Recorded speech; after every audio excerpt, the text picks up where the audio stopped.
Just 8 weeks after announcing their decision to step back as senior royals, today will mark Harry and Meghan's final official engagement as working members of the monarchy. They'll be accompanying the Queen at this afternoon's Commonwealth Day Service at Westminster Abbey, but then they'll embark on a new chapter of their lives. But what does the future hold for the couple? Well, here to shed some light, we're joined by our royal editor, Camilla Tominey. Welcome. Morning. Lovely to see you.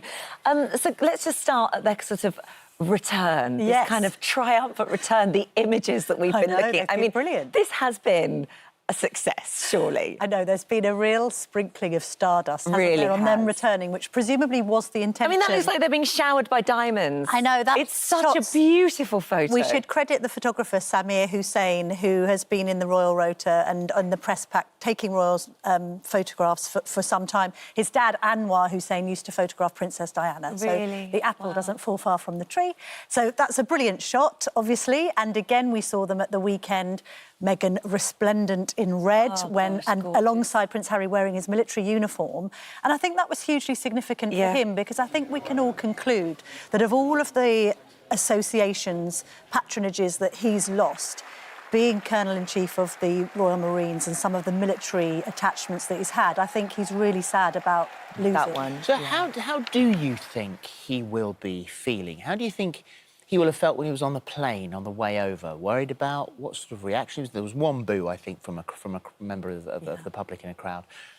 Thinking about, you know, this is a big moment for me, walking away from it. Exactly. And I think behind the scenes, before Meghan arrived, he was doing a lot of trying to put staff at rest, minds at rest at Kensington Palace, because a lot of them lost their jobs. So I think he's tried to explain himself. He's had that long meeting with the Queen at the weekend, last weekend, basically for 4 hours, discussing and going through everything, I think, to try and make sure that there isn't any acrimony within the family, not least looking ahead to this afternoon, because all the family are going to be together. But, of course, staff have been left upset. There's charities to speak to. They're royal patron of a number of different organisations in this country who will rightly be worried, well, what can they do from such a distance? They're saying that they will maintain these patronages, even the ones that carry the title royal. There's the administration of the fact that they're going to have to rebrand. The Queen has said that they can't use that Sussex royal title to any of their commercial endeavours, and therefore, what are they going to call themselves? What are they going to call their charitable entity? They say it's not going to be a foundation, it's going to be something different. What is it? And equally, how are they going to be able to recreate the magic of these few engagements? Because it is worth pointing out that Samir gets that photograph and it's choreographed in that way, because that is how the palace have set up those last jobs. There's a way of doing it. I've been to many, many, many, many of them, and there's a fixed point and there's a rope here and the photographers are allowed here and the crowd is back there, and it's all perfectly stage managed to create imagery like that. That's why royal imagery over the decades has been so successfully shot, because it's been designed that way. But it does help that it's those two and they are gorgeous and they are looking at one another with eyes of absolute love, which I guess, you know, from their point of view, is exactly what this is all about. The look of love, Holly. At the end of the day. Well, of course it is. And yes, they seem entirely besotted with each other. Yeah. They're moving forward in a different direction. That's not to say, though, that despite the own love they have for each other and their own child and this idea of a dream kind of universe outside of the royal family over in North America, that they're not going to face challenges and that it's not going to be difficult, particularly for Prince Harry, to leave everything that he's known. This is an institution he was born into. He's known nothing else. So, of course, that's going to be a difficult transition. There is an option to come back, this sort of 12 months, let's have a look at everything once again. And it was interesting because when the couple released their last statement on their website, they kind of had a go at the 12-month period and said, well, other royals have been able to gain financial independence outside of the institution and they weren't subject to a 12-month transition period. But from the royals' point of view, particularly the Queen, this was a way of leaving the door ajar and saying, look, if it all goes wrong, and we hope it doesn't, but if there's any problems and you change your mind, you're very much welcome back here. It's a safety net, and also that's why, on paper, they're still HRH and they're still the Duke and Duchess of Sussex. They won't use those titles when they're overseas, but at the end of the day, constitutionally, he remains sixth in line to the throne, and they remain members of the royal family, just disconnected now from a financial point of view. Explain Westminster Abbey this afternoon. Yes. Is that going to be an awkward moment for them? Well, I think because the couple have seen the Queen over the weekend, because they went to church with the Queen on Sunday, and obviously Harry's had that very long discussion, and equally we heard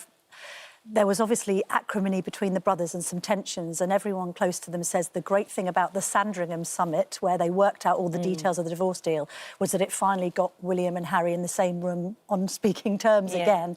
And so I think that's dissipated somewhat. Of course, everyone's going to be watching the body language this afternoon. There's a suggestion that the Sussexes might be on the row behind the Queen and Charles and Camilla and the Cambridges. So is that normal, though? Sometimes they have sat behind with kind of more minor members of the family. But again, is that going to look a bit weird from an optical perspective? But look, it's going to be all smiles. There can't be any suggestion that there's any rancour between them now. You hear lots of people saying, what a shame they didn't bring Archie to see the Queen. Yeah. But there are many children. It's a big family. It's an extended family. Is she that bothered about children?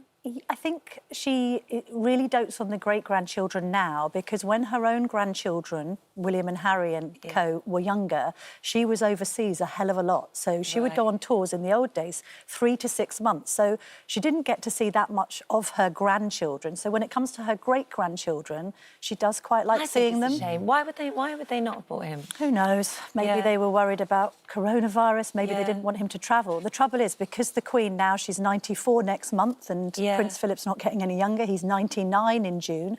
They won't undertake any long-haul travel again, and so there's no way of her going to Canada or America. It just simply won't happen. So if she wants to see Archie, they'll have to bring him back. What about the Invictus Games?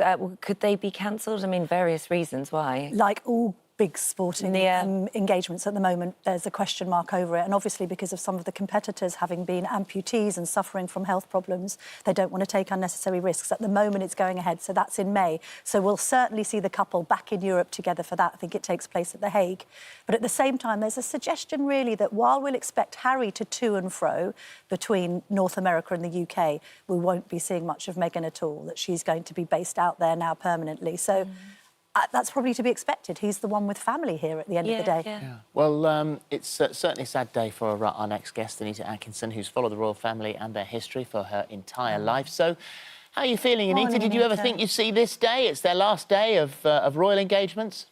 No, I didn't actually. And I think, from what I can gather anyway, I think Zara Phillips summed it up when she said, it's just incredibly sad. I've got my keep mug. We keep cup here, keep Harry here, but it's not going to work. It's not. Well, do you think that this might be the last week we see of them, together at least? What do you think? Do you think he'll still come back? Well, I hope so, and I hope they both do. And I hope that I really, really do hope that it works out for them. It's just that I can't, I don't want to be negative. And, you know, and you do, I don't want to say anything adverse in these days of being kind to people, but I really can't see this working out, and I really can't see a time when he won't regret it. You know, he's not just leaving us as citizens or subjects. He's leaving his cousins and people he's very close to. He's leaving his friends. He's going to isolate himself.